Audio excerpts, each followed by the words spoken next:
And welcome back, everybody, to an episode of New York State Sports here on IE Sports Radio, your direct feed for all of the sports. Ricky K here with you, episode 84, one of our final episodes in March.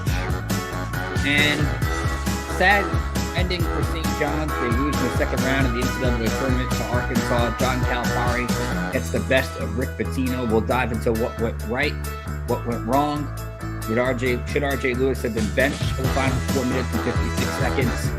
So much to get into in the future of this Red Storm program, but we also have a champion to talk about in college basketball here in New York City, and we'll look ahead to the East region in Newark, New Jersey, in the Prudential Center this week. Great storylines, great teams. It's going to be a lot of fun Thursday and Saturday. Of course, Thursday is also opening day in baseball. Yankees and Mets get their seasons underway. Who are under the microscope to begin the year? Which team will go the furthest? We'll get into the first three pitching matchups of the year. Some interesting ones for both the Yankees and the Mets, so a lot of storylines. Both will play inter-league matchups. The Giants signed Jameis Winston. Is that the only quarterback they're going to bring in? They're going to bring in two vets. We'll dive into that. We'll talk about the Knicks, the Rangers, Islanders, Devils. The results of both New York MLS teams this week. So much to dive into. We're glad you are here along for the ride. Ricky K thing. We will see it in just a minute. Until then, you're listening to New York State Sports. Nice to hear you are direct feed for all of the support. Right back just a little bit.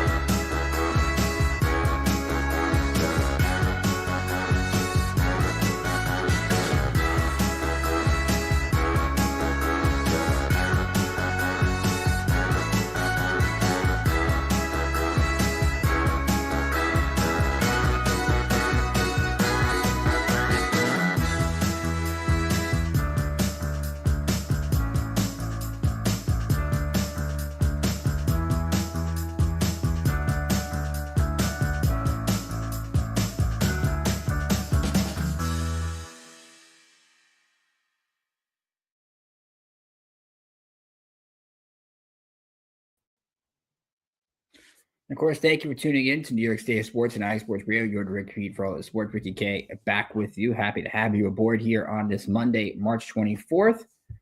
Want to remind you, of course, you can follow us on X, IG, Facebook, TikTok, YouTube at IE Sports Radio. Remember, of course, each show has its own page. Ours here, iesportsradio.com/New York State of Sports. If you missed any portion of the show or you just want to hear me talk some more, Apple Podcasts, Spreaker, Spotify, iHeartRadio, all those fun places. That's where you can get your podcast. You can check that out. You can follow me on X at Rickinator555. You can follow the show on X at NY State Sports IE. And we also have our supporters club, which again, for $5 a month, you can be a part of this show. If you want to show on your specific team, let's say you're an Islanders fan, you want to show specifically in the Islanders, we can provide that. You want to show in a specific game, we'll provide that. And hey, you might be a guest on the air for that show. We greatly appreciate your support. Everybody here that listens to New York State of Sports is a part of this family, so be sure to check that out today. So we'll take our first time out here from some of our sponsors, and we'll come back. We'll put a bow on the St. John's season, coming to an end a little too early, but that's the beauty and the sadness that March Madness can somehow provide. You're listening to New York State of Sports and IE Sports Radio, your direct feed for all of the sports. We'll be right back in just a few minutes.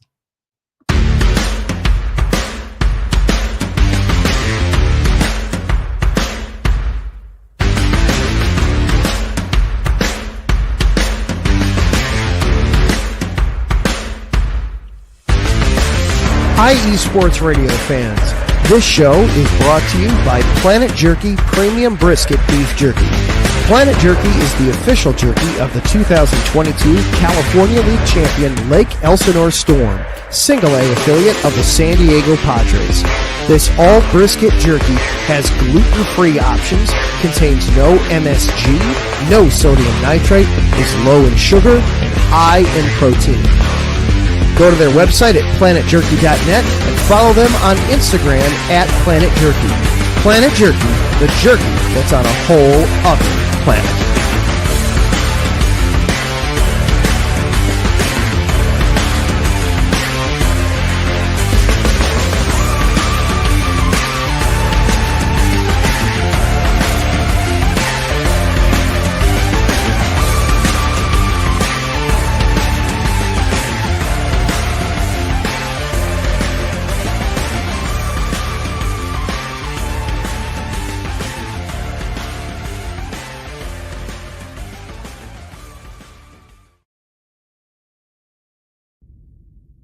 rise and shine.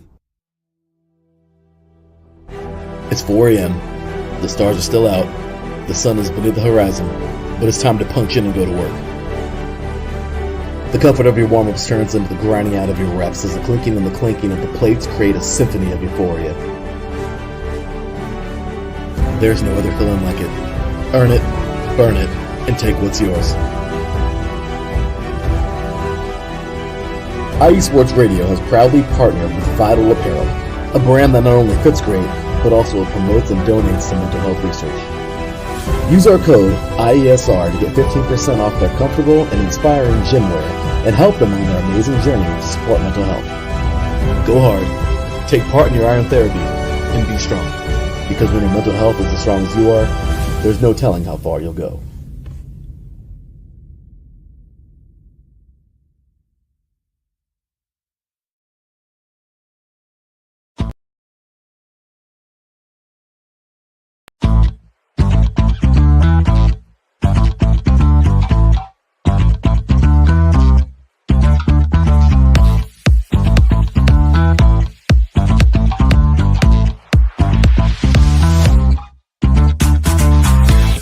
Hey there, IE Sports Radio fans. Be sure to check out our sponsor, Seal the Deal Wax Seals by Cecilia B. You just finished your very own wedding or baby shower invitations and you're looking for that extra special touch? Maybe you just wrote a letter to a relative or a friend and you want to add to their smile when they receive it. Then seal the deal with Cecilia's handmade sealing wax stamps for your invitations, letters, and gifts. You bring the deal, we'll bring the seal.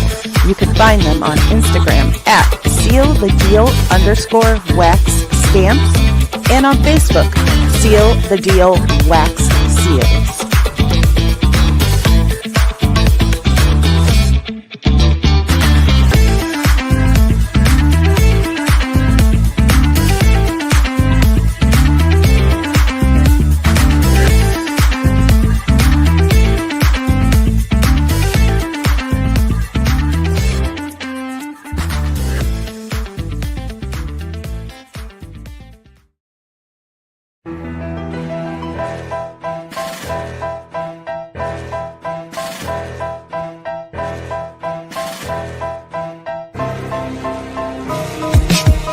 For the last 10 years, IE Sports Radio has been bringing you amazing content ranging from interviewing legendary athletes, coaches, and other authorized media personnel to building tailor-made shows dedicated to all major sports cities around the country.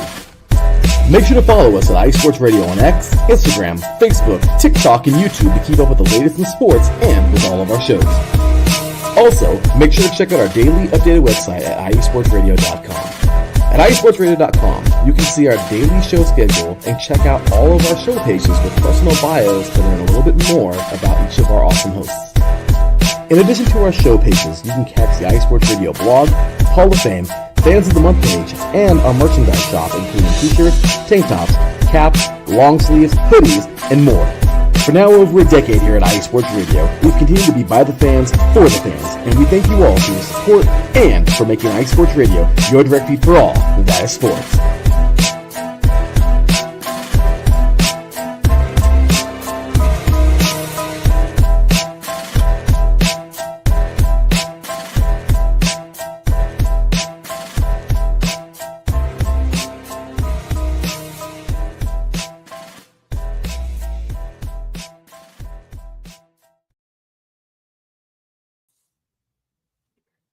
Of course, thanks to our awesome sponsors here at IE Sports Radio, Planet Jerky, Premium Brisket Beef Jerky. Great snack for all your March Madness and opening day needs, because opening day is an event. Might as well have a snack while you're watching your favorite baseball team open the season. Of course, Vital Apparel, great gym wear, great mental cause. Sure to check that out. Seal the Deal Wax Seals for those weddings, parties, invitations, all those great stuff. And, of course, the great shows at IE Sports Radio. Again, we're live every day during the week with a show on a certain team, certain region, certain sports. So you check out all of those great shows. Of course, check out our newest sponsor, Raw Nutrition Supplements. Go to getrawnutrition.com. Use the promo code IESR, and you get 10% off of your purchase. Be sure to take good advantage of that today. So the St. John's season, unfortunately, comes to an end. 75-66 second round loss in Providence against Arkansas, the 10 seed. And there's a lot of drama around this game. John Calipari against Rick Pitino. It's a matchup that we looked ahead to last week as a possible second round. Arkansas was able to outlast Kansas in round one. St. John's played very well against Omaha in the first round last Thursday. They had an 83-53 win. They hit 14 threes. They got down in the first half, which is no surprise to anybody. Anybody could have told you that, because that's the way St. John's played this year. But they got red hot in the second half. They got productions from R.J. Lewis had 22 in that game, and Kadari Richmond had 10 points and 8 boards. And as a team shooting 38% from three, 45% from the floor, holding Omaha to 5 of 36 from three, you would sign up for that. So you go to Saturday. And if you just look at the box scores themselves and what was the ugliest three-point shooting game from two combined teams in NCAA history, they combined to shoot 4 for 45 from three-point range. Well, 4 for 41. If they took 4 more attempts, they probably would have missed. So 4 for 41 from three. St. John's dominates in terms of offensive boards. They had 28 offensive rebounds. Arkansas had 16. A game where 20-plus fouls for both sides. You could kind of say, hey, St. John's has a shot. But as a team, the Red Storm shoot just 28% from the floor.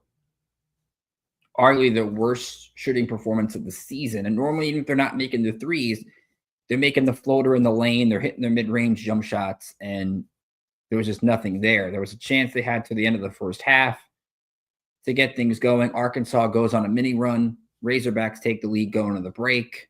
St. John's has a couple chances late to tie the game. They can't convert. Arkansas goes down the lane. DJ Wagner with a big layup late. Even though he went 4 for 16 shooting, he got the big shots when they mattered.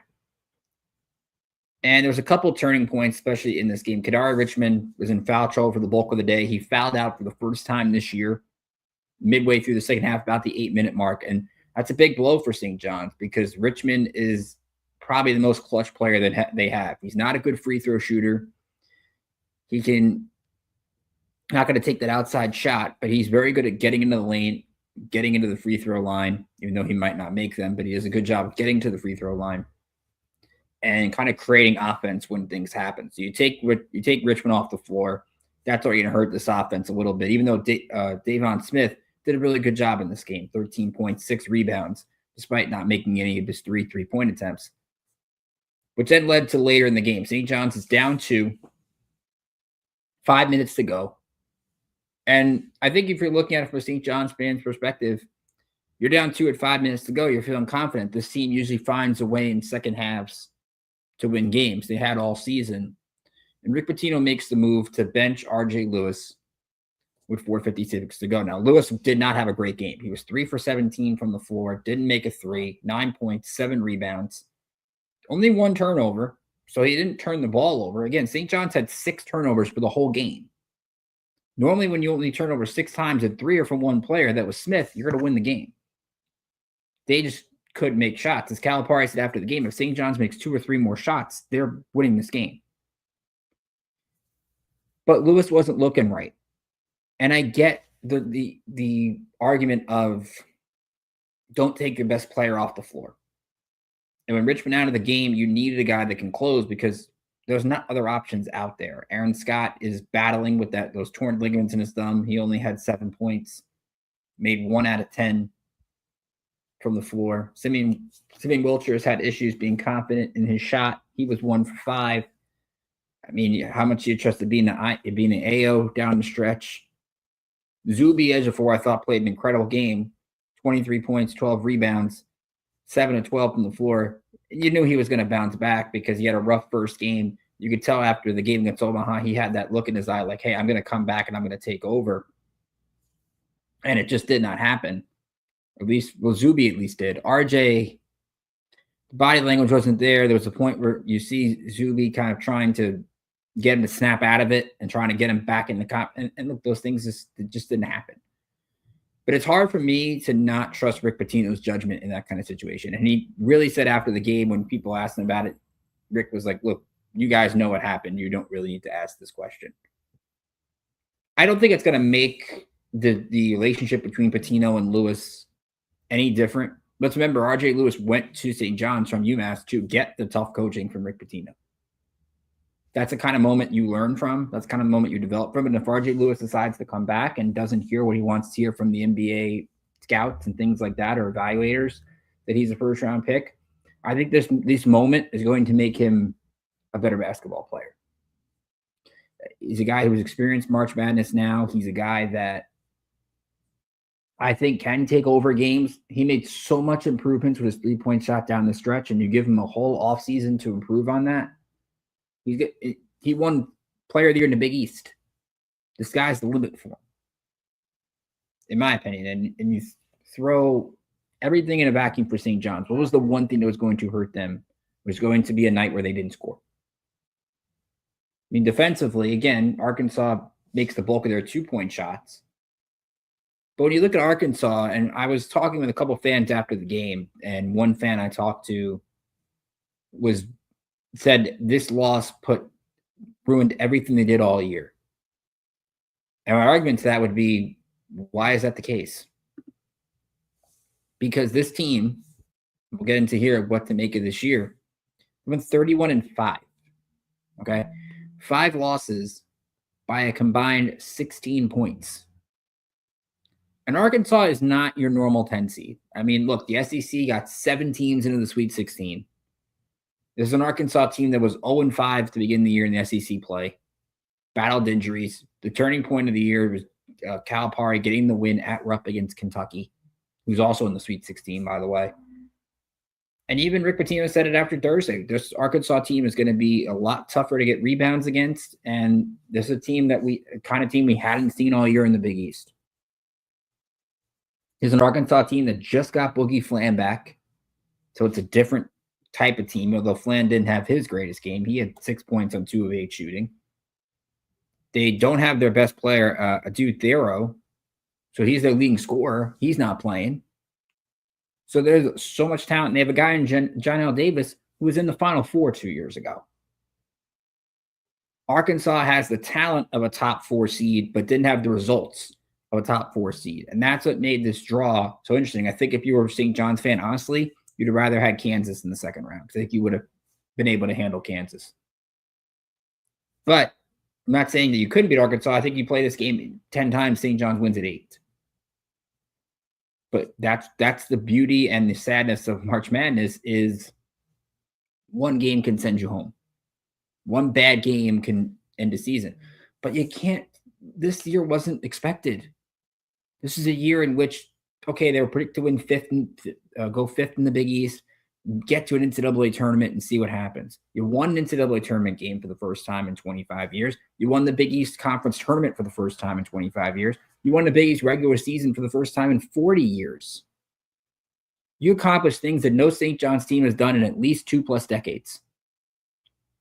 And that's the start of building something, building a program, making people, the fans, the students, the alums like myself, excited to watch St. John's basketball again.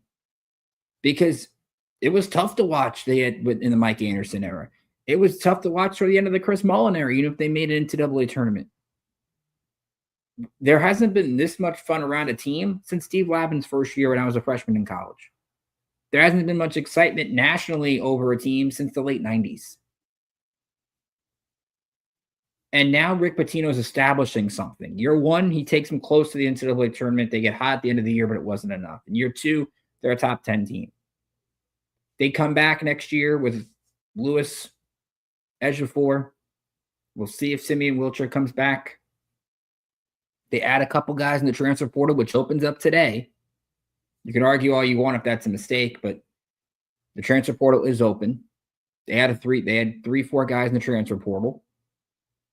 And this could be a top 10, top 15 team next year. And now what's great about building a program is the expectations around it. Is the expectation that, hey, now you're supposed to be this good.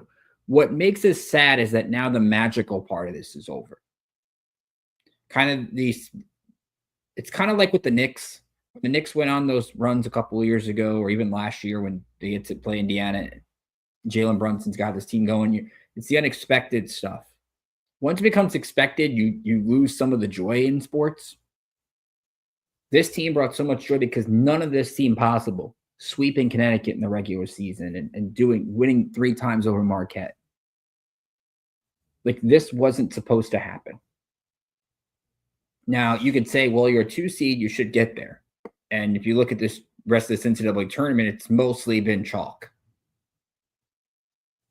That's a different story if we were doing a college basketball show. It's about how 15 of the 16 schools left are either SEC, Big 10, or Big 12, and that's the future for the Big East. When you look at St. John's, is that now Xavier's looking for a new coach because Sean Miller's going to Texas. Villanova's looking for a new coach. And you had 5 teams make the NCAA tournament, and none of them are in the Sweet 16. And we talk about, even Dan Hurley was mentioning it out in Raleigh this week, the whole ACC Big East merger, I think would be fantastic if they ever went to that point for basketball, because you would bring in better coaches and you would bring in more rivalries and more storylines, and getting a chance to play Duke or North Carolina, bringing back the rivalry with Syracuse, and making the ACC Big East merger one of the powerful college basketball conferences out there in an era where there are going to be super conferences at some point. But besides that, look, this is a team that captured New York City in a time where, look, late February, early March is a good time to capture this city because baseball hasn't started yet. Football's in free agency. Basketball and hockey aren't in the postseason yet. They did just that. So they have nothing to hang their heads over to me. This loss will sting for a while, but it's not a failure of a year. You can be disappointed in the result against Arkansas, but be happy with what you experienced this year. I won't forget being at the Marquette game with my friend and my brother, and the excitement and seeing MSG filled close to capacity on a Tuesday night at 6:30 in February. You never see that. Rick Pitino's done that. And now the Pitino expectations are there. And you have to trust that he's going to go out there and build a roster that is capable of winning a championship, or at least getting to a Final Four. I think that's really what you're looking at from this program. It led us to lead with St. John's for the last 3-4 weeks. And I expect when St. John's adds transfers, guys, we're going to be hopefully leading with that. It's not going to be, doesn't look like it's going to be Bryce Hopkins. Bryce Hopkins, was a report out there. He was supposed to be a player from Providence who has had injuries the last couple of years, entered the portal, the do not contact, but he was supposed to meet with St. John's today. That did not happen. He's going to meet with Georgetown and Ed Cooley later this week. So that's according, I think I saw my friend, not my friend, but like Aaron Torres report that. So that's going to be something to monitor who St. John's gets in the portal. Shooting has to be the key. They've got enough. Last year, this year, great defense, needed some offense. They've got to add a mixture of offense and defense this time around through the portal if they're going to be successful. Going to the chat real quick. Ralph Calise, my buddy from the Yinzer Report's in the house. How are you, Mr. Ralph? We'll get to your other teams later in the show. But let's talk about what's still going on in college basketball. Of course, the NCAA tournament in full swing, and the East Regional is in our backyard in Newark, New Jersey, in the Prudential Center this week. It's always fun when these things happen. So it'll start 7 o'clock Thursday night on CBS. I think it's Brian Anderson, Jim Jackson, and Allie LaForce on the call for these games. It starts with a 6-seed BYU against a 2-seed Alabama. BYU pulling off the upset over Wisconsin this week. I wasn't that surprised about an upset. The game was in Denver. That favors BYU, especially in high altitude. Cougars are favored by, Alabama's favored by 4.5. But I look at BYU, to me, and the story of this matchup for both these teams is offense. Both these teams can score. When you look at BYU, Richie Saunders has been really one of the good players, 25 points. He had 9 of 16 against Wisconsin, hit 3 threes. It's the BYU team that can shoot it from beyond the arc. Here's a strong team. Alabama, when you look at Mark Sears, Grant Nelson, of course, Nate Oates had a great run last season. They're back in this position. And you look at the over-under right now for this game is 175.5. There's going to be points. And I think this is going to be one of the more entertaining games in the Sweet 16 if both these teams are clicking on offense, because it's going to be back and forth offensive type shootout. So expect a great game here between the Cougars and the Crimson Tide. I'm actually going to go with the upset. I'm going to go BYU in this game. Kevin Young in his first year as a head coach has done a really good job. You look at kind of the trifecta. Kevin Young took over when Mark Pope left for Kentucky. Kentucky's in the Sweet 16. John Calipari, who left Kentucky for Arkansas, he's in the Sweet 16. So all these schools, I think, have kind of somewhat benefited from that. And then the 9:30 window, Arizona against Duke. Classic blue blood matchup. Duke is favored by 8.5, but the subplot here is Caleb Love, former North Carolina Tar Heel, facing Duke one more time. Duke beat Arizona earlier this season. That was back in, I believe it was back in November. Duke won 69-55. Cooper Flagg that day had 24 points and 7 rebounds. Con Knaple, 13 points. Look, Cooper Flagg has shown no signs of slowing down. I know he went into this postseason with the ankle injury. He has looked really good in these 2 games. Yesterday against Baylor, when Duke won by 23, he had 18 points, 9 rebounds, 6 assists. It doesn't look like a guy that had an ankle injury about a week ago. He may have something, but to me, when you look at Duke, Tyrese Proctor shooting the ball well. We talk about Knaple and what he can do, but Arizona to me is a wild card here because Arizona can put up points. They've scored at least 85 points in 4 of their last 5 games. So this is an Arizona team that got down early to Oregon yesterday, but found a way to rally back. Love had 29 points, 9 rebounds, 10 of 18 shooting. Bradley's kind of the good counterpoint to him. And Caleb Love's a big-time performer. I mean, Arizona, I think, is one of those teams. I didn't pick them on my bracket because they've burned me over the years, losing to Princeton, losing to Buffalo when they had DeAndre Ayton. You tend to, when you're picking with, and that's why I don't do so good in these March Madness brackets, because I don't like getting spurned. So I tend to burn the team that I lost with the year before, and it backfires. Arizona's a little bit different. I think Duke just has too much. I think Duke right now is the best team left, even though I picked Auburn to win the national championship, and I still stand by that. I think you're going to get a Duke BYU Saturday afternoon or late Saturday afternoon, early evening in Newark, and I think Duke cuts down the nets and goes to the Final Four. I just think they've got too much talent. John Shire has done a really good job, and I think Duke can beat you both offensively and defensively. If Caleb Love is having an off night, it's going to be tough for Arizona to stay in this game. So give me the Blue Devils to get the win there. We had some history in the first 4 in the women's bracket. Shout out to Columbia. Great job by Columbia. They knocked off Washington 63-60 to get their first ever NCAA tournament win. Weiss had 24 points, 7 of 18. She was 5-11 from 3. Columbia won the battle on the glass. They did a really good job there. They were able to turn 15 Washington turnovers into 20 points. So a proud moment for Columbia. They did lose in the next round to West Virginia, 78-59. Mountaineers got up 9 at the end of the first quarter and just held serve from there. But tip your cap to Columbia. They did a really good job. Princeton had a tough loss to Audi Crooks and Iowa State in the first 4. But think about it. You get 3 schools into the NCAA tournament for the Ivy League. And you kind of wish that you got that on the men's side a little bit, because you want to see more mid-majors and you want to see these teams get an opportunity to accomplish something they could not accomplish. Speaking of a team that accomplished something, like I said in the open, we had a champion in the local area. So congratulations to NYU women's basketball as they go back-to-back. They won the Division III national championship over Smith, 77-49 on Saturday, and by doing so, go 31-0 on the year. So not only do they go back-to-back, they have a perfect season. And they had it with a lot of players getting the job done, double figures. Bella Palecchia had 18 points. Natalie Bruns had 16. Caroline Pepper had 10 points. They shot 52% from the floor. Just a very strong performance. So congratulations to NYU women on a excellent season. And this is one of the powers in Division III basketball. Also, the men did a good job too. They made the Final Four, and unfortunately, their season came to a close a little bit too early. But congratulations to NYU on that accomplishment. So we'll take our first time out. We'll come back and we'll talk opening day in baseball. It is Thursday. We'll get some insight on the Yankees, some insight on the Mets, maybe make some predictions, and talk about both these teams with some real interesting opening series right out of the gate. You're listening to New York State of Sports and IE Sports Radio, your direct feed for all their sports. We'll be right back after this. Sports fans, do you like teams that are tough, cities that are tougher, and fan bases that are passionate about their teams?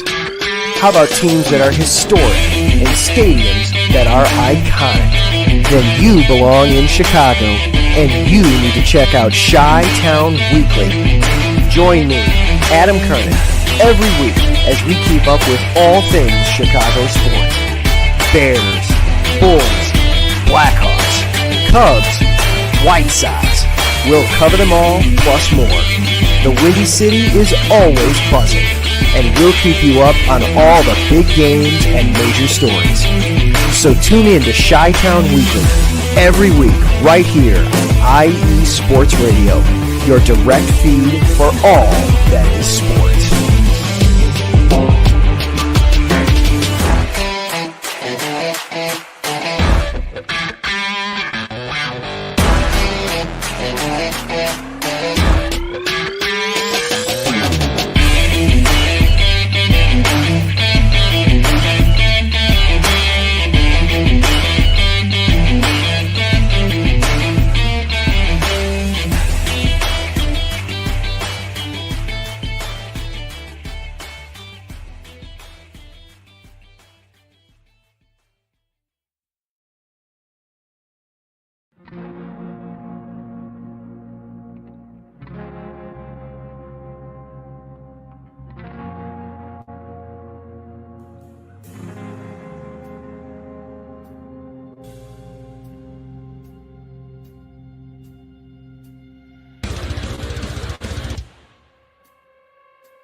Hello, IE Sports Radio family and other sports families. My name is Alden Kay, and I want to welcome you to the AZ Sports Zone on the IE Sports Radio, your direct feed for all that is sports.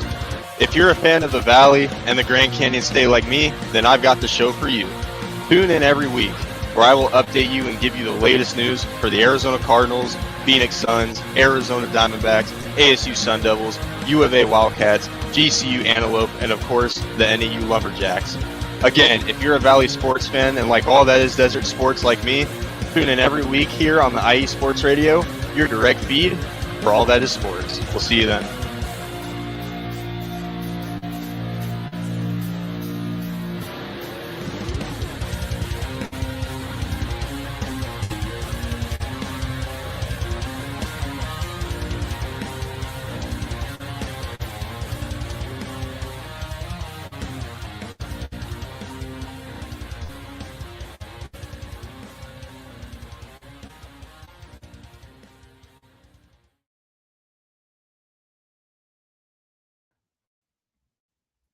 Welcome back to New York State of Sports and IE Sports Radio, your direct feed for all that is sports. Ricky K with you as we move from the hardwood to the baseball diamond. Opening day is this Thursday for the Yankees and the Mets. We've waited a long time. We've gone through spring training games, about a month's worth of games, and outside of the Yankees' injuries, there wasn't really that climactic of a spring for either of these teams, and I guess that's a good thing, all things considering, because you're looking at these roster battles and you're looking at how players are progressing. But as long as you don't get through with a major scare, unfortunately, the Yankees did with Garrett Cole and Giancarlo Stanton. I don't really count the Clark Schmidt being on the IL to begin the year as a scare. They're trying to build up his pitch count. You'll probably see Schmidt in the second week of the season, which will be good for the Yankees. But of course, I love opening day. It's a great day in the calendar. Baseball is one of my favorite sports. So to get this moment, at least in the States, you already had 2 games happen in Japan with the Dodgers sweeping the Cubs. But to me, it's one of the great holidays on the sports calendar. Speaking of we'll do the Yankees first. And they made a little bit of a signing today. Ryan Yarbrough, former Tampa Bay Ray, last year with the Blue Jays, gets a $2 million deal. And this is a pitcher that can help the Yankees in a variety of ways. He can be a spot starter. He can be a guy that comes out of the bullpen. And he told the media before today, the Yankees are actually in Port St. Lucie to play the Mets, one of their final exhibition games. This is the Mets' final exhibition game. that he came here because he's seen what other pitchers have done with the Yankees, and he's intrigued by that option. And Matt Blake, the pitching coach, is regarded as one of the better pitching coaches in the league. And the Yankees, what they have with all their pitch science departments and all these different things, they are valued there. So Yarbrough, one of the better pitchers in the league at getting his hard hit rate's one of the lowest in baseball. That's a good sign. Because the Yankees, I think, as they remake this bullpen with the injury to Ian Hamilton, the injuries to Jonathan Loaisiga, you kind of need guys. If you're not going to get strikeouts, just don't have hard hit contact. Like, we're intrigued by what Fernando Cruz can do. Mark Leiter has been battling some stuff in camp. We'll see if that continues into the year. But the Yankees always seem to remake this bullpen, and they find one or two guys that seem to be a surprise every single year. Like bringing Tim Hill back. Tim Hill was a shock to people how good he was down the stretch. Now you keep him in the mix because this bullpen, unfortunately, is going to be, I think, highly, until the Loaisiga and Hamilton get back, high usage of Devin Williams and Luke Weaver. That might hurt them later in the year. But we saw the Yankees, you want to build those wins because you never know what happens in the dog days of summer and some of the losing skids you can get. And that's what makes April games so important. You can't win a pennant in April. You can lose a pennant in April. And I think Yarbrough is going to help whichever role he does. Speaking of the rotation, Will Warren and Carlos Carrasco are going to be in the starting five. Will Warren is going to start the opening game against the Diamondbacks, which apparently might be Corbin Burns, so not a good first assignment for Will Warren to go up against. Carrasco will be there. The Yankees have a lot of off days to begin the season. Actually, no, it's not the Diamondbacks. I'm sorry about that. Yankees are in Pittsburgh after the... Actually, let's check that real quick just to make sure. Could we get like to have the facts here? Yankees actually are in Pittsburgh, so Warren will face the Pirates to begin the year. Yankees have the off days, as we mentioned. They have an off day in between the series with the Brewers and Diamondbacks. They have an off day, of course, the Friday into the Friday after opening day, which usually is the case because of weather. So the Yankees are built in with series with Milwaukee, Arizona, and Pittsburgh. You're going to have off days mixed in. So to have that as an option for the Yankees, at least you can plug Carrasco whenever you want. You can go 4 starters and use a lot of Rodon and Fried early, which I think is a good sign.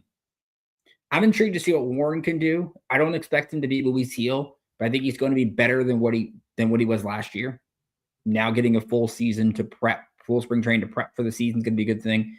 And you look at Carrasco, look, they're going to pitch him as much as, maybe try to limit him as much as possible as a veteran. I think he's a guy that could give you 5 innings. I think it's really all the expectation you can have of Carrasco. He's not going to be the dominant pitcher he was years and years ago with Cleveland. Of course, battled injuries with the Mets. I just want to see a guy that you could be, at least know the floor is going to be good with Carrasco. So the rotation, I think, is the biggest question mark of this team. But the offense is going to be under the microscope early. Of course, everyone's going to talk about, well, Juan Soto's not there and Giancarlo Stanton's not there for the foreseeable future. So a lot's going to be relied upon with the new additions, Cody Bellinger and Paul Goldschmidt. Bellinger had a really good spring. He's going to hit third behind Aaron Judge. And hopefully if Bellinger has that strong start, teams are going to pitch to Judge. If not, they're going to keep walking him. Paul Goldschmidt, of course, battling a little bit of back issues toward the end of camp. He has said that he would play if this is a regular season, but you always worry about aging players and back issues. So we'll see if that helps or hurts. But Goldschmidt, as we've mentioned all offseason, the Yankees got 0 production from first base down the stretch. And as much as Eric Hosmer wants to tweet and argue about why Anthony Rizzo doesn't have a job, the Yankees, like I said, got next to nothing from Anthony Rizzo to the end of last year. I mean, Alex Verdugo just got a job with the Braves. Alex Verdugo wasn't great last season because that was the other player Hosmer talked about. But if the Yankees get any production from first base, it's a win. You've seen Austin Wells hit leadoff. Wells had 6 home runs this spring. Now, again, spring results don't always indicate results in the regular season, but if Austin Wells now with a full season as the starting catcher, maybe he hits leadoff and maybe he finds success there. We'll see. Ben Rice, I thought, had a really good camp. Ben Rice is going to be a guy that's going to get a lot of DH reps to begin the season. Can Ben Rice bounce back? He had a great 3-homer game against the Red Sox during the season last year and then struggled toward the end. Now that he gets a full season, what does Ben Rice do? We're going to find out. The big Yankee issue, I think, offensively is going to be third base. It sounds like it will be Oswaldo Cabrera. We don't even know what's going to happen to Oswald Peraza. The Yankees haven't said whether or not he's going to make the team, which tells you over the next 48 hours, either Peraza is going to go down to the minors. Remember, the Yankees don't have any more options with him, so they'd have to cut him if that's the case. Or he's in a trade somewhere. And it's not going to be a trade where you're like thrilled by what the Yankees get back. You're not going to see those kind of trades. It's going to be maybe they trade him for a piece that helps on the major league roster, or somebody goes to AAA or AA player. I don't know. But the fact that Brian Cashman, who spoke with the media on Saturday, and there was not really any resolution on Peraza making the team, then we know by now the bulk of the opening day roster. It begs the question between now and 3 o'clock Thursday, what happens with him, we're going to see. So the Yankees are home this weekend. They're going to take on the Milwaukee Brewers. And I think this is a really intriguing matchup from a couple of things. Of course, Milwaukee, champions of the NL Central last year. Devin Williams facing his former team. It's going to be a lot of fun. And the pitching matchups are actually pretty good, at least the first two games. You'll see in the bottom of the screen if you're watching live on YouTube. Again, feel free to comment here in the YouTube chat. Would love to hear from you and your thoughts on the Yankees and Mets this season. Freddie Peralta starts for the Brewers against Carlos Rodon. Again, if this was Garrett Cole, I think it would be a top 5 opening day pitching matchup in the sport, which we'll talk about tomorrow on the Bullpen Bulletin, 9 p.m. Eastern, our baseball show here on IE Sports Radio. We're going to look at our favorite opening day matchups in terms of pitchers. Rodon, I think, will be under the microscope just because I think Yankee fans, if they had their pick and Garrett Cole wasn't an option, would rather have seen Max Fried pitch in this game. But Rodon gets to start. He ended his spring on a good note. Peralta's got one of the better fastballs in the league. So we'll see if the Yankees can adjust to that. Maybe they get an early lead if somebody hits a home run in the first couple innings. We'll find out. Saturday is the most intriguing game of this series. It's the former Yankee Nestor Cortez against Max Fried. Fried makes his Yankee debut. You saw against the Red Sox last week, used his changeup a lot more, tried to experiment with that, did really good against a strong Red Sox lineup. We'll see if Fried can carry that changeup success into the year. I think Max Fried's got a really good year. I know first year in New York, it's not easy. I know you're going to go through growing pains, but Max Fried I really like if he stays healthy because of his ability to keep the ball on the ground. It doesn't rely on the strikeouts. He can have his B stuff and still put up a really good performance. We saw that with Atlanta. So I think he can bring that to the table. Sunday is the wild card. Aaron Savali for the Brewers, Marcus Stroman for the Yankees. Stroman gets his chance. He said he was a starter. Now he's going to get a chance to show that. He's actually going to pitch today in the exhibition against the Mets.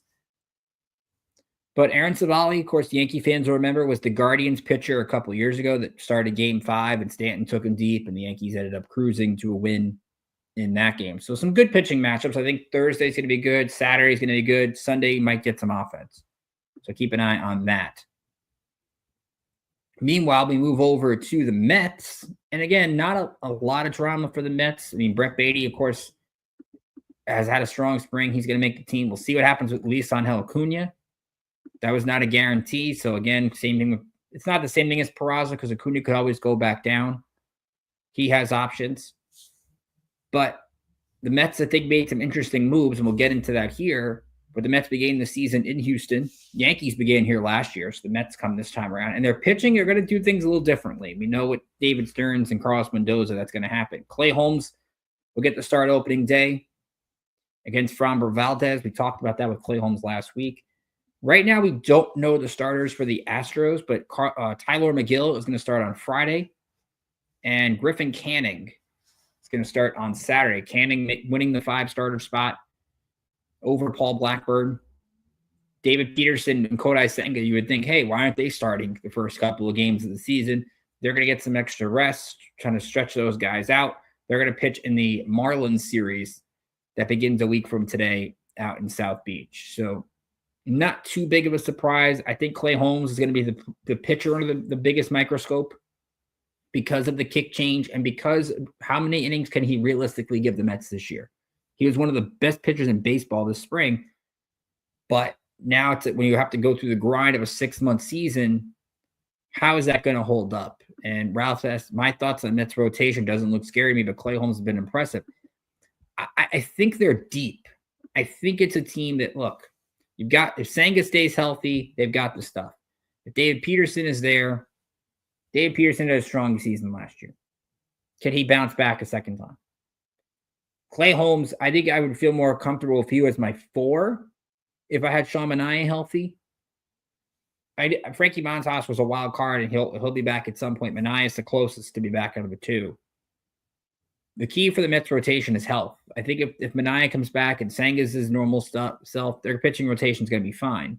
But if their rotation hinges solely on Senga staying healthy the whole year, I don't know how scary that rotation can be. I'm intrigued by the bullpen. When AJ Minter, who looks like is going to be back for opening day, that's a big boost for them.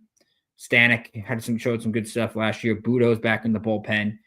Daniel Nunez, who's going to start the year in AAA, but eventually he'll work his way back into the bullpen.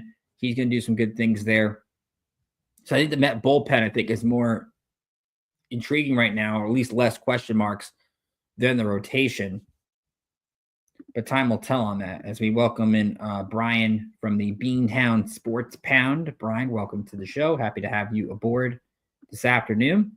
So the question I ask myself is which team, and ask you, the listeners out there, which team will have the better season? I can go through a bunch of individual predictions. I'm still trying to figure out my World Series prediction for Bullpen Bulletin tomorrow night because I'm really not sure. I still think the American League is weak enough for the Yankees to at least get to the postseason. I think the Mets can get to the postseason. I still think the Mets, though, are the 3rd best team in this division. The problem with the Mets is track record. We've never seen this team, this franchise, put together back-to-back great seasons. I don't know if they're going to be able to do that this time around. I think they're good, but Atlanta's going to get Acuna back. It's going to get Strider back. Philadelphia didn't do a lot this offseason, but they're still very consistent. The Mets have to kind of show they have the consistency of the Braves and the Phillies. But in the course of the National League, I think that they're a playoff team. I think they're a wild card team.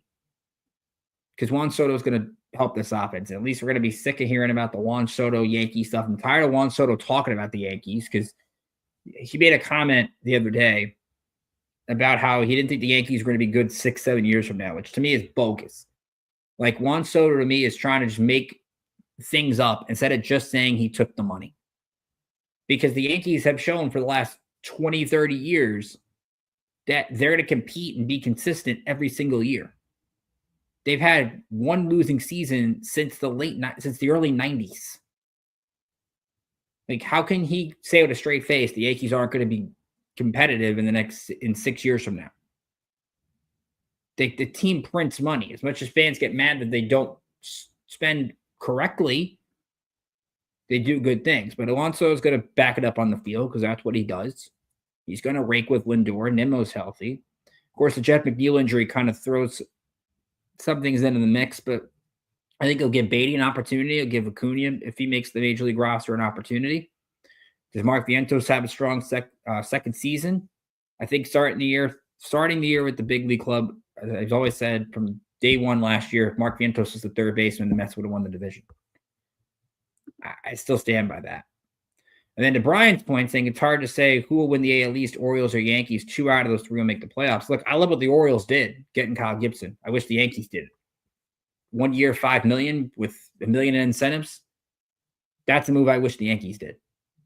Because Kyle Gibson, gives you innings. The Orioles at least have 2 guys in their rotation with Morton and Gibson that are going to eat innings. Eflin, I think, can be thrown in that mix too. They don't have dominant guys, but they have decent pitchers. And their offense is good. Boston, to Brian's team, I like their rotation. I like Buell looked really good last week. Crochet's going to look good. The key for Boston is health, and here's the only issue for the Red Sox to me. Aroldis Chapman's their opening day closer. And Yankee fans know firsthand how dicey that can be when Aroldis Chapman's your closer, at least over the last few years. So I think, to Brian's point, I said the Yankees. I still think the Yankees would win the division. I'll say it. I'm not afraid to say it. Because I think Judge is going to do his thing. This offense, while it's not going to be as explosive as it was last year with Judge and Soto and Stanton, at least to begin the year without Stanton, I still think with Bellinger's going to put up good numbers in this ballpark. Goldschmidt's going to put up numbers in this ballpark. Wells is going to be strong. Jazz is here for a full year. Volpe, I think, is going to do his thing. The only weakness right now in the Yankees in terms of positions is third base. And the wild card is what Dominguez gives you in left. Jason Dominguez is going to have a decent first year. Then this offense takes a different turn. But at least I think both teams are playoff teams. I think the Yankees, with the AL East being wide open, they're not the prohibitive favorite like they would have been with Cole and with Stanton. But I think that they've got enough talent to win this division. Will they make a run of the World Series? That I'm concerned about, and that I don't think they would do.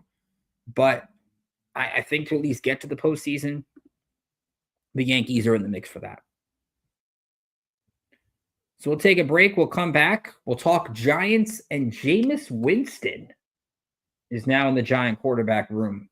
What does that signing mean? Is another veteran coming in? Rookies under rookie spotlight starting with the draft just a month away. We'll dive into all that coming up next here on New York State of Sports and IE Sports Radio, your direct feed for all that is sports.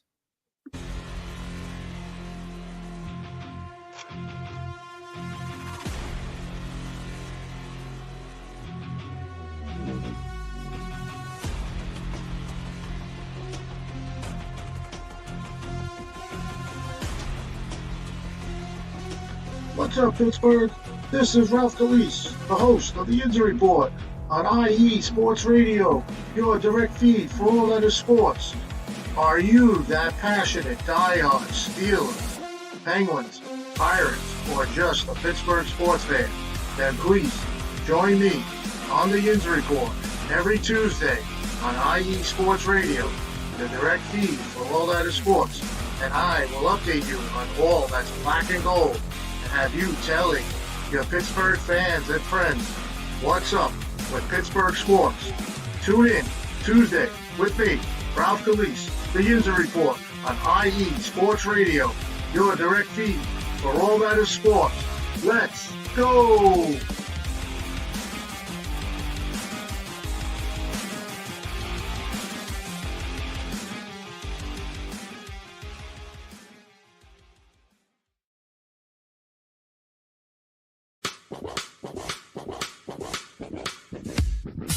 Hello, sports fans. It's me, your boy Larry B, and I want to walk you through the world of sports. No, not just the mainstream major TV deal type sports, although those are important too. But let me be your guide through your journey of all sports, from college to the pros, the minors, and everything in between. Each week, we are talking sports galore with true diehards just like you from a hardcore fan's perspective that's sure to quench your thirst around leagues you may know all too well and some you may even discover here. That's right, sports fans. If you love sports of all kinds, enjoy hearing amazing sports stories, and respect all sports because you know how difficult any of them can be to play or compete in, then this is your show. Join me, your boy Larry B, on the defining moment each week here on IE Sports Radio, your direct feed for all that is sports, and let the sports come to you.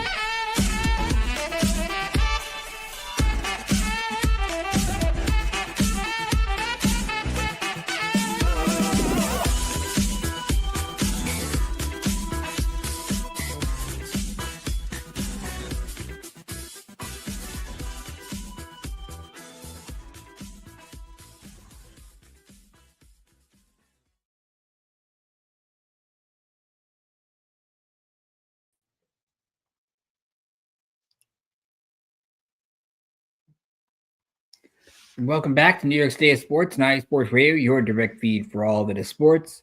Ricky K here at you as we talk some Giants, and they made a signing over the weekend, and it is former Tampa Bay Buccaneer and Cleveland Brown quarterback, Rolling Saints as well, Jameis Winston, former number one pick. It's a 2-year, $8 million deal, a chance to make more in incentives.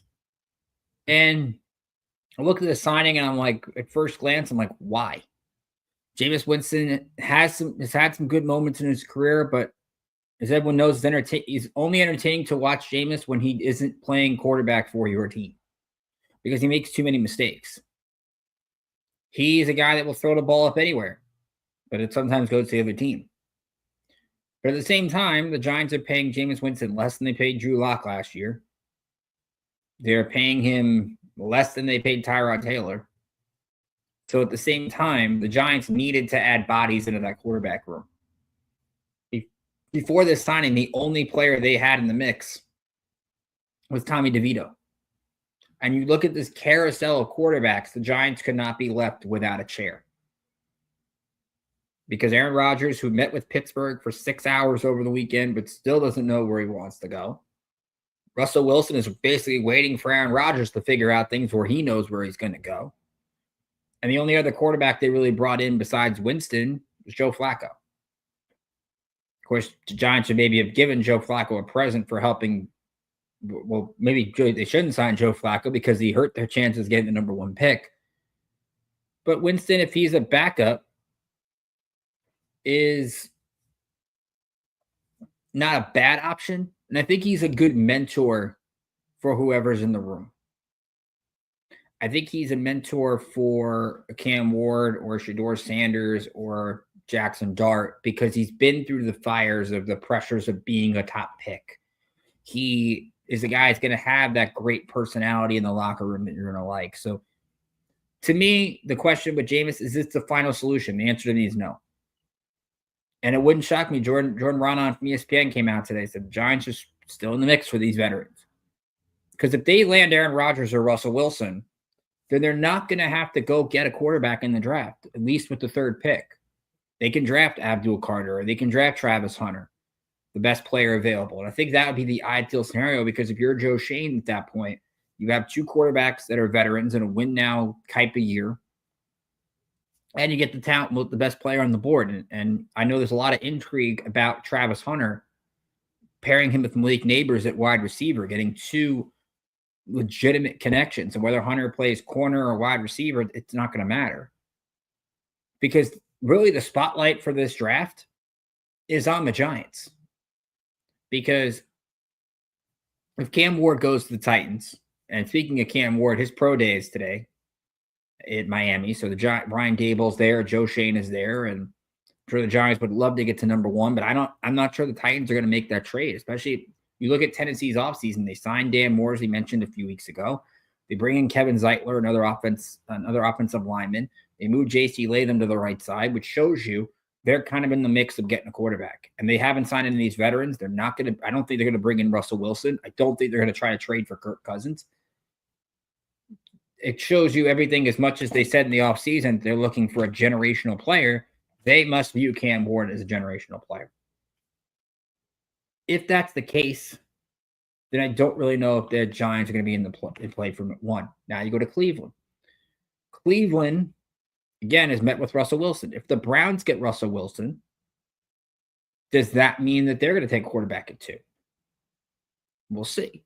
I mean, there's that intrigue of pairing Abdul Carter with Myles Garrett in the AFC North. So it begs the question of the Giants at 3.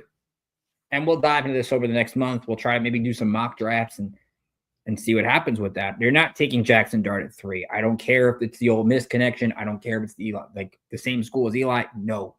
You're seeing Jackson Dart rise up the board. I'm just not sold that Jackson Dart at 3 is going to be the best solution for the franchise. To me, if I'm making this pick and the Giants don't land another veteran, let's say Rodgers goes to Pittsburgh and Russell Wilson goes somewhere else, then if that's the case, you have to go get a quarterback with the 3rd pick because you have to have both a veteran in the room and a rookie that could, if maybe Winston starts the year and then you bring in the rookie to kind of save things. And to me, that pick is still Shedeur Sanders. It doesn't matter to me the whole distraction of Deion Sanders. You've seen Shedeur, I think, handle the spotlight well. The guy wants the spotlight. You think about a guy, Jameis, who had the spotlight at Florida State. Bringing him in, I think, to help a guy like Sanders would be huge. I think you look at a player that can, not the best mobility, but He's very accurate with the football. And I think you watch him as a player, and I watch a lot of Colorado games. I think a lot of people have because of the intrigue of Deion. I think having Deion as a coach and as a father, I think helped prepare him for the NFL. Is he going to be a star? I don't know. I don't think anybody can really predict that. Not even the NFL draft guys can predict that. But when you're looking for a quarterback, I'm not going to try to then trade up and use assets for Dart or trade up for Tyler Shuck of Louisville or whoever. To me, if you need a quarterback, go get one. And Shedeur Sanders, I think, still is that guy. I know he had Travis Hunter, and that kind of helped him as a quarterback. But he also had other good receivers around him as well. The question at Colorado was the offensive line. The Giants, I don't know if they've addressed the offensive line too much to really correct that. But if you build an offensive line around Shedeur Sanders, I think he can play. I've never doubted that he can play. So to me, if it's between Shedeur or Travis Hunter, that's going to be the interesting one, because Brian, I know in this chat, is going to be real interested in that, because if the Giants take Shedeur, the Patriots then would take Travis Hunter. I think they would run that card as fast as they could at the podium. But Joe Shane's tough. I think if the Giants had a new GM and a new head coach, then Hunter would be the pick. Because I think they have to, Shane and Dable at some point have to get a quarterback. They have to get a guy that's theirs. They can't go out after next year and say, well, I never got a chance to get my guy at quarterback. You can't force quarterbacks, but when you can try to force things to keep your job, that's the only time that I think that formula dissipates from itself. So we'll see. We got a month to talk about it. Again, we'll do some mock drafts, maybe a live mock draft at some point over the course. We'll get Mike Pat on from Let's Whine About DMV Sports, our draft expert. We'll dive into the Shedeur Sanders conversation a little bit more, because I'm real intrigued to talk about that a little bit. Let's talk some hockey. Been a real interesting week for the Rangers, who played their worst game, I think, of the season earlier this week. They took on Calgary, not a bad team, but not a great team either, on Tuesday, and they had 12 shots. 12 shots. And this is after they played a good game against Edmonton. They put pucks on the net, just couldn't score. Panarin scores the first minute of this game, and they do nothing. This is a Ranger team that has fallen flat on their face so many times this year. It's become so annoying to watch them play. Like, they're the most annoying group of superstars, the annoying group of stars I've seen, because their vets don't show up. And every time I hear Keandre Miller even say after the game, like, oh, we didn't come ready to play. You didn't come ready to play? There's 15 games left in the year. What are you talking about? You don't come ready to play. That's ridiculous. And I know people talk about Peter Laviolette being on the spot, on the hot seat, and maybe loses his job. This Ranger core needs to get shaken up somehow, because the core isn't working. We've talked about it. They've added, they've subtracted, they've done. No. Because it sucks, because they had the win over Minnesota last week in overtime. They had the win in Columbus. It looked like they were turning a corner. They lose to Edmonton. That's fine. They played 3 games in 4 days. I get it. But did not show up against Calgary, and you lose. Then you play Toronto. John Tavares scores 2 goals. You lose 4-3 in that game, because Panarin can only do so much for this team. Panarin's had 31 goals, and some would say that's a disappointing year for him, which is crazy. Fortunately, they bounced back Saturday, and I'm glad they won this game. If they had not shown up on Sam Rosen Day, heads were going to roll, because you can't lose that kind of game. They score 4 goals in the third period, 2 from Johnny Brodzinski. Still waiting for Brennan Othman to get his first point, but for the Rangers to do this thing, and look, that's the balance, and that's where I think Laviolette deserves some blame, because he's coaching to save his job. But he's not playing Brennan. Like, Brennan Othman still hasn't really been able to get the exposure you would want. Carson Soucy, who they traded for, has not been playing a lot on defense. So, like, what's the end game here? I'm still not sure where the Rangers are going to go, and they've got to go out west. And going out west this time of year, when you got to win every game practically, is tough. They got Los Angeles tomorrow, who's a really good team. They just smoked the Bruins last night. They get the Ducks on Friday. and they get San Jose on Saturday. Sorry, Rangers got to get 6 points. Minimum 5 points. They got to get an overtime, maybe an overtime loss in LA, beat Anaheim, beat San Jose. Because their April is absolutely brutal. Playing the Devils, playing the Lightning twice, playing Florida, playing the Islanders, playing Minnesota, playing Carolina. I don't know if this Ranger team's going to make the playoffs. Because I thought, and it's funny because I thought a week or two they were going to make it. I don't think, and it's tough to say because Igor is a really good goalie. But at some point, you're stuck between a rock and a hard place with this team. You really are. So I don't know what this Ranger team is going to exactly be capable of. We are going to see. They're going to have to prove people wrong, but you can't put up against Calgary like they've done it. That's not the first time they've done it. If it was the first time they've done it, you can understand it. You can kind of slip it under the rug. You can't do that this time. But so about the Islanders and the Islanders, to Ralph's point, making a playoff push, which is very weird to say because this team that traded Brock Nelson away. Now they've got a good package back from Colorado for him, which I think the argument when you look at the Rangers where they are in danger of giving up they're going to give up their first round pick to Pittsburgh in a year they don't make the playoffs, which would be an absolute nightmare. The Islanders, though, are kind of turning this. It's kind of the equivalent of when you looked at the Tigers in baseball, where they traded Jack Flaherty last year, and then they make that push that nobody seemed to think they could make, and they make the postseason.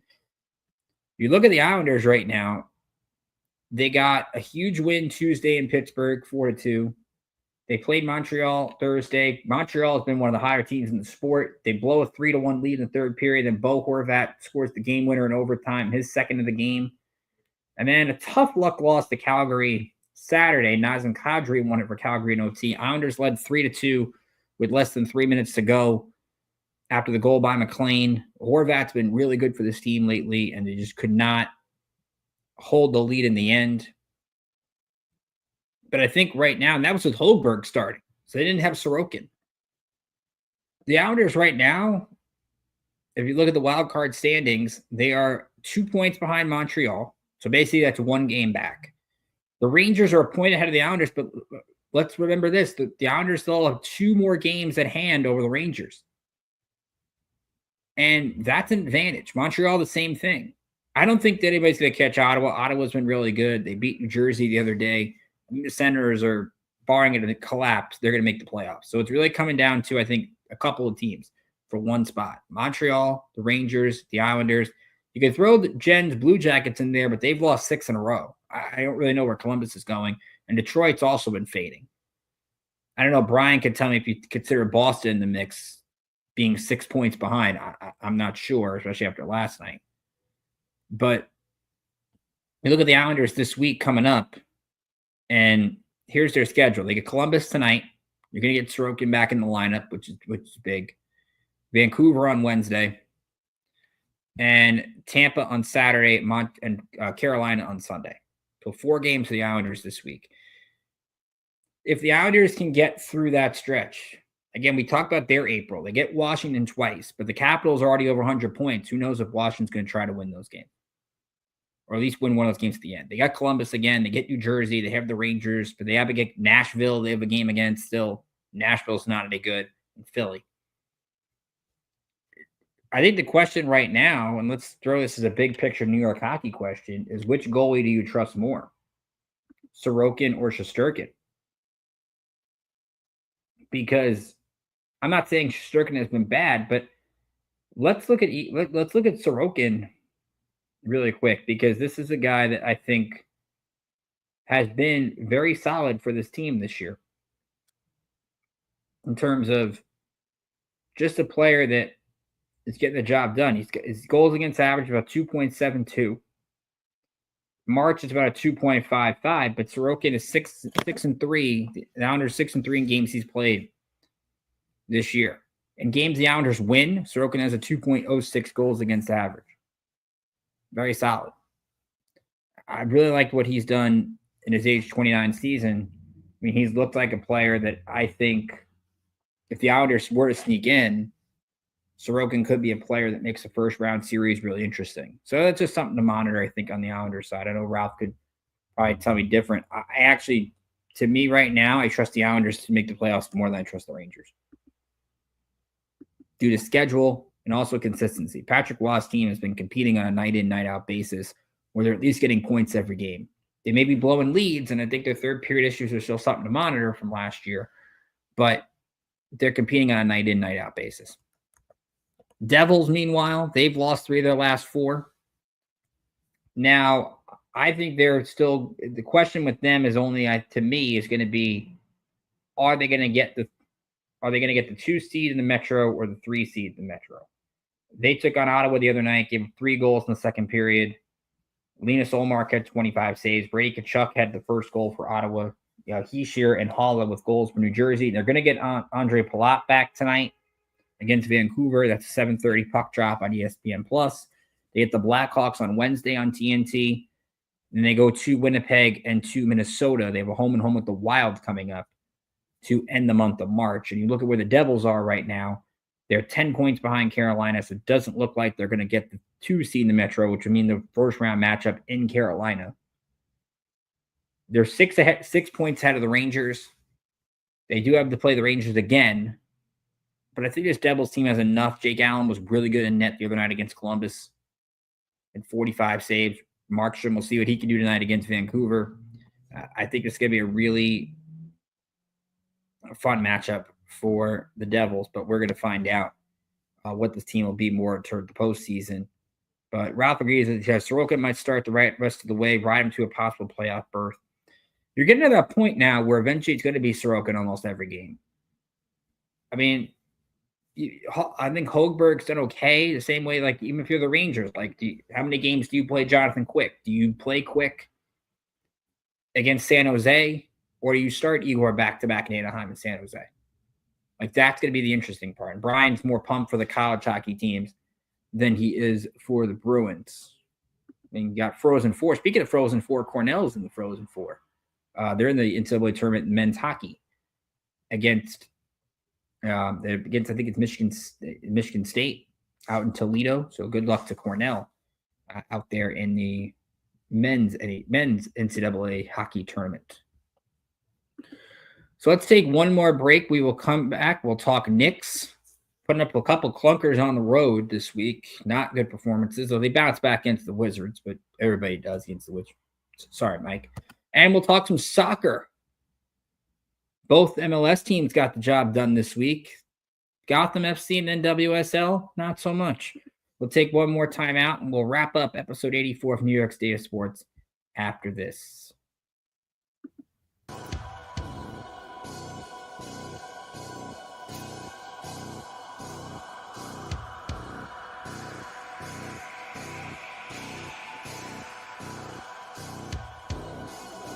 Are you a fan of Minnesota sports? Do you love the Vikings and hate the Packers? Are you a fan of the Timberwolves, Twins, Wild, Lynx, St. Paul Saints? Here on the Bold North Breakdown, we'll talk about all of those professional teams as well as all the college teams in the area. That's your basketball teams, football, hockey, volleyball, men's and women's sports alike. We talk about them all. Here on the Bold North Breakdown. Join me, your host, Glenn Ritter, every Thursday night at 7 p.m. Central to discuss all that is happening in the Minnesota sports scene.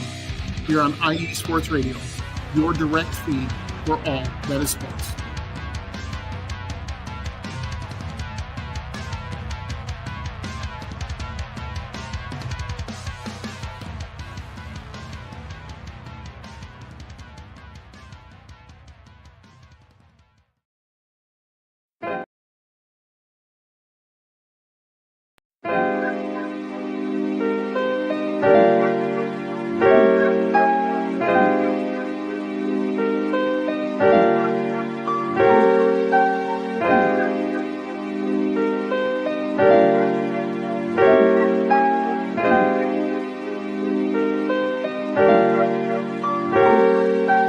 Hello, ladies and gentlemen. My name is Davidson. It's your boy, Dentarius Locke. and we are the hosts of Fast Break here on IE Sports Radio, where we discuss everything in the world of basketball from prep to the pros. You guys should definitely check us out, man. Sunday, 8 p.m. Eastern, 5 p.m. Pacific. We got all the basketball information you guys need, so we look forward to you guys listening in. And please do, because we are the best basketball show on this side of the Mississippi. And please do check us out on Twitter at FastBreakISR. D-Lock, where's our time again? 8 p.m. Eastern, 5 p.m. Pacific. That gives you guys plenty of time on a Sunday. Tune in.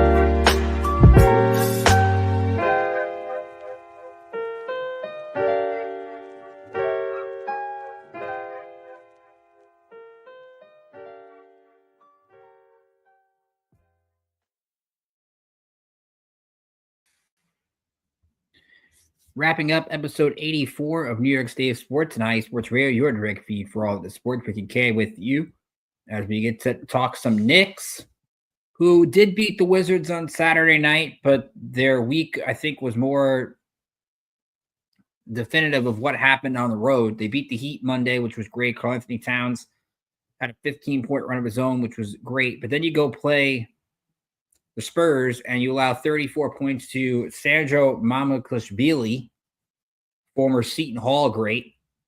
He had 13 of 14 shooting in his 19 minutes. And this is a Knicks team that you're playing the Spurs. They don't have Victor Wembanyama. They don't have De'Aaron Fox. And you don't play any of their best basketball. And to me, that's not good enough. Shooting 29% from three. They were able to at least fight back in this game.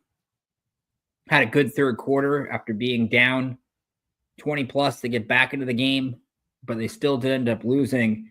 And then just a no-show at Charlotte. Charlotte stinks. The Hornets are one of those teams. They're just they're 18. They're after that game Saturday, they were 18-51.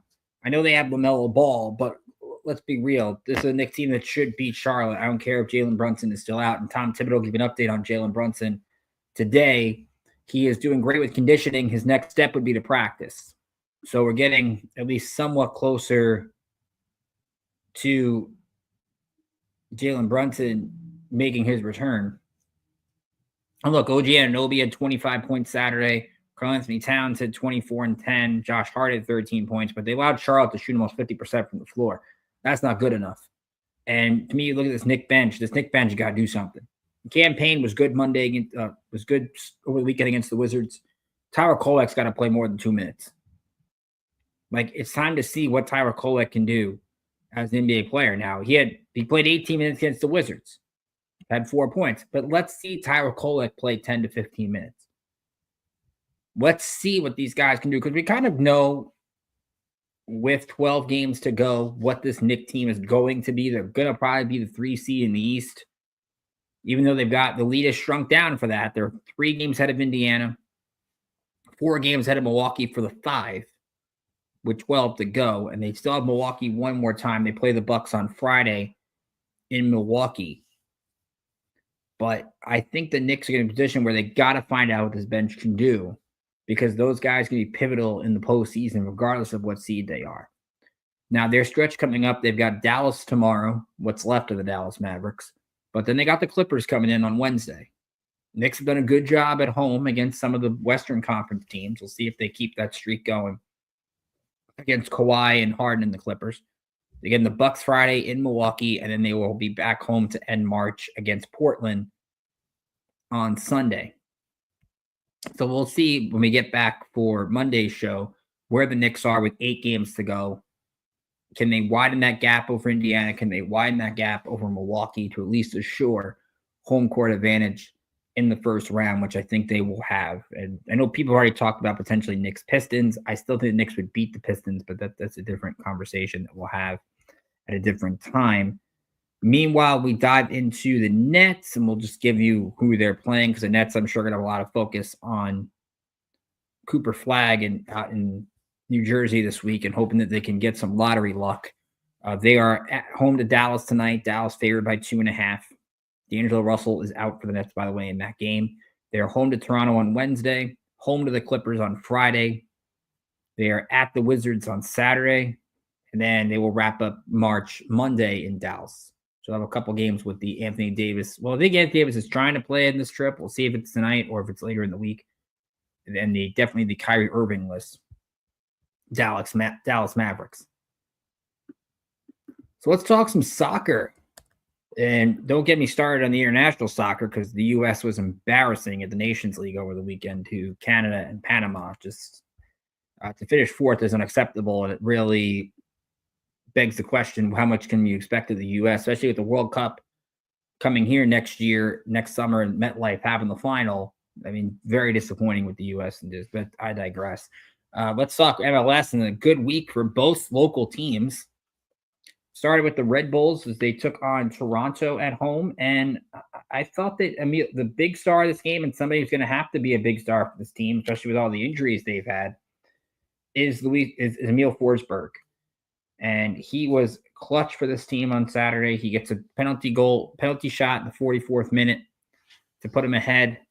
And then after DeAndre Kerr tied it for Toronto in the 70th minute, Forsberg put up his second of the game in the 76th minute to win 2-1. Now, they did have a red card later in the game from Felipe Caraballo, so that's going to cost them going into the next match. But Forsberg is one of those players that they need to find his game. They need him to stay in the lineup. They need him to be healthy because right now him and Choupo-Moting because Lewis Morgan is out. But 3 shots in this game. He's taken multiple shots in 4 of the 5 games so far, which is a good sign for this team. And to get the points at home, definitely something you always should take. So strong showing by him, and a good showing from NYCFC as well. I mean, you look at the schedule they've played to begin the year has been absolutely brutal. You go up to Columbus. Columbus, of course, one of the better teams in MLS last year, and they get the result. They get a point. A 0-0 tie, but Matt, you look at goaltending. Matt Freese is arguably one of the best goaltenders in the league. He gets 5 crucial saves, and this is an NYCFC team that's starting to play some of its younger players, and they're starting to get some exposure at big times. As you look at with the Nations League, Alonso Martinez was out for this game, so without one of those guys, they came to play. But you look at getting Maximo Carrizo sometime, a 17-year-old. He gets a chance to play. Seymour Reed, the 17-year-old from Jamaica, he gets a chance to play.